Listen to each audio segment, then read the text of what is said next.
नमस्कार. आज आपलं जगन्नाथ किचन मध्ये स्वागत आहे.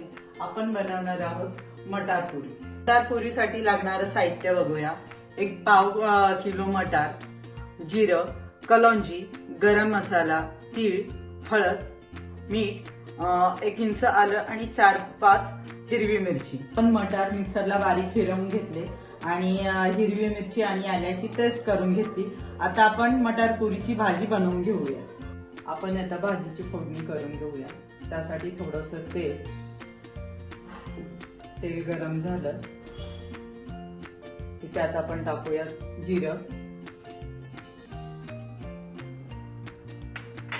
हिंग घालूया त्यात आपण. त्यानंतर थोडीशी तीळ, हळद, आलं मिरचीची पेस्ट, कलौंजी,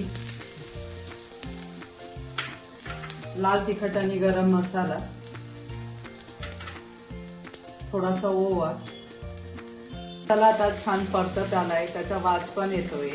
आणि मटार पुरी ही एक थंडीच्या दिवसात खूप जास्त बनते.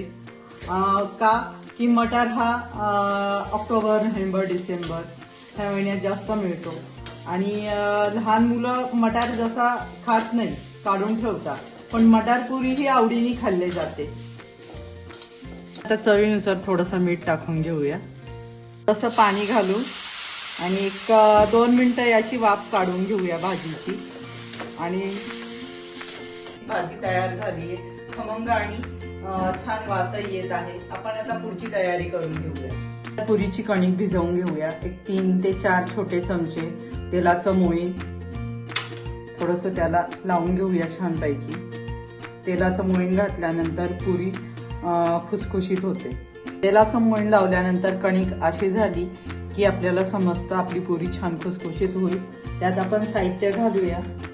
थोडीशी पांढरी तीळ, कलौंजी, चवीनुसार थोडंसं मीठ, ओवा जो क्रश करून टाकूया आपण. त्यानंतर कणिक भिजवून घेऊया. खूप घट्टही नाही आणि खूप सैलही नाही. ही कणिक आता छान भिजवून तयार झाली आहे. खूप घट्टही नाही आणि खूप सैल पण नाही. हिला 5 ते 10 मिनिटं आपण रेस्ट करण्यासाठी ठेवून देऊया. आपली कणिक आता भिजवून छान तयार झाली आहे. आपण पुरी बनवून घेऊया. एक छोटासा पेढा करून घ्यायचा. त्याला थोडासा पिठाचा हात लावून अशी छान वाटी तयार करायची आणि त्यात आपण आता हे सारण भरून घेऊया.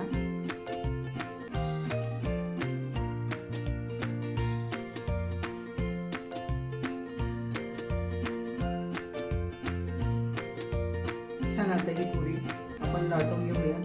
खूप जाडही नाही आणि खूप पतली नाही, मीडियम साईजची ही पुरी आपण ठेवायची आहे. ही आपली पुरी तयार झाली. याचप्रमाणे आपण आता बाकीच्याही पुऱ्या बनवून घेऊया. आपल्या आता पुऱ्या बनवून तयार झाल्या आहे. आपण त्या तळून घेऊया. तळण्यासाठी तेल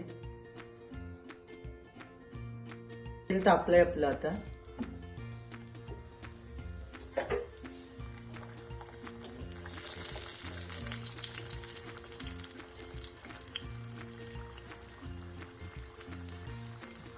पुरी छान ब्राऊन रंग येईपर्यंत तळून घ्यायची, म्हणजे खाण्यासाठी खुसखुशीत आणि चवदार लागते. छान आपली आता पुरी बनवून तयार झाली. तुम्ही याचा रंग गोल्डन ब्राऊन बघू शकता, किती छान आणि सुंदर दिसतो आहे. त्याचप्रमाणे आपण आता सगळ्या पुऱ्या तळून घेऊया. तुम्ही ही पुरी सकाळी ब्रेकफास्टला किंवा संध्याकाळी चहा नाश्त्यासाठी खाऊ शकता.